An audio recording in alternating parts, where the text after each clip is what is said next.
జరగబోతోంది. మా ప్రతినిధి శర్మ జాయిన్ అవుతున్నారు. శర్మ, లేటెస్ట్ బ్రేకింగ్ చూస్తున్నాం మనం ఆల్రెడీ ఇంతకు ముందే చెప్పుకున్నాం.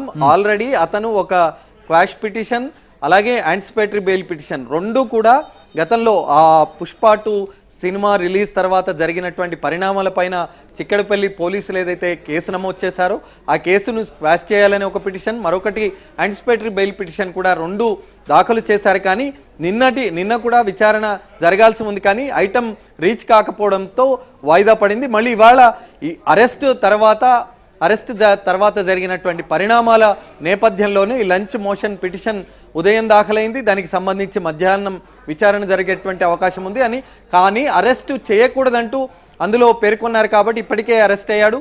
మరి జరిగినటువంటి పరిణామాల పైన హైకోర్టు ఏ విధంగా రియాక్ట్ అవుతుంది అనేటువంటిది ఒకటి చూడాల్సి ఉంది. మరి హైకోర్టు విచారణ సందర్భంగా వచ్చేటువంటి అక్కడ జరిగేటువంటి విచారణ కానీ ఆ తర్వాత కోర్టు చెప్పేటువంటి అంశం కానీ మనం చూడాల్సి ఉంది. ఇది చాలా కీలకమైనటువంటి పరిణామం.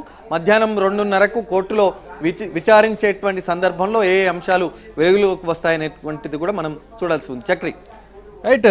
అంటే ఇప్పుడు ఈ కేసులకు సంబంధించి ప్రధానంగా చూసినట్లయితే, అంటే ఇప్పుడు క్వాష్ పిటిషన్కి సంబంధించి చూస్తూ ఉన్నాం, మధ్యాహ్నం విచారణకు రాబోతోంది. ప్రధానమైనటువంటి కేసును విచారించే అవకాశం ఉందా ఈ సందర్భంలో, లేదంటే కేవలం అరెస్టుకు సంబంధించో లేకపోతే క్వాష్ చేయడానికి సంబంధించో విచారించే అవకాశం ఉందా? ఎట్లా ఉండబోతుంది? అరెస్ట్ అయ్యారు కాబట్టి ఉదయం చిక్కడపల్లి పోలీసులని అతన్ని అరెస్ట్ చేశారు.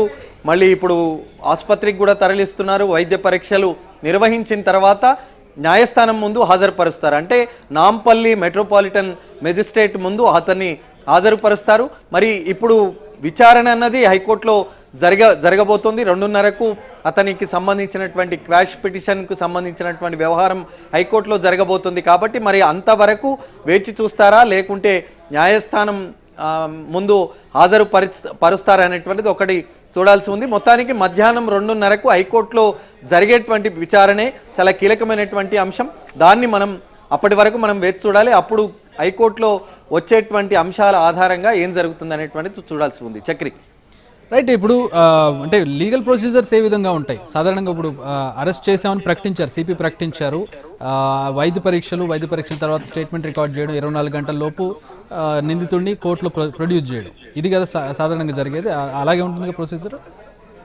ఆల్రెడీ అల్లు అర్జున్ను అరెస్ట్ చేశారు. ప్రాసెస్ అన్నది జరుగుతోంది. ఖచ్చితంగా న్యాయస్థానం ముందు అతన్ని హాజరుపరచాలి. హాజరుపరిచిన తర్వాత న్యాయమూర్తి దాన్ని ఆ కేసులు ఏవైతే నమోదు చేశారో ఆ సెక్షన్లు ఏవైతే ఉన్నాయో అవన్నీ నిజంగా అతనికి అట్రాక్ట్ అవుతాయా అనేటువంటిది ఆ రిమాండ్ రిపోర్ట్ అంతా కూడా. Hold on a second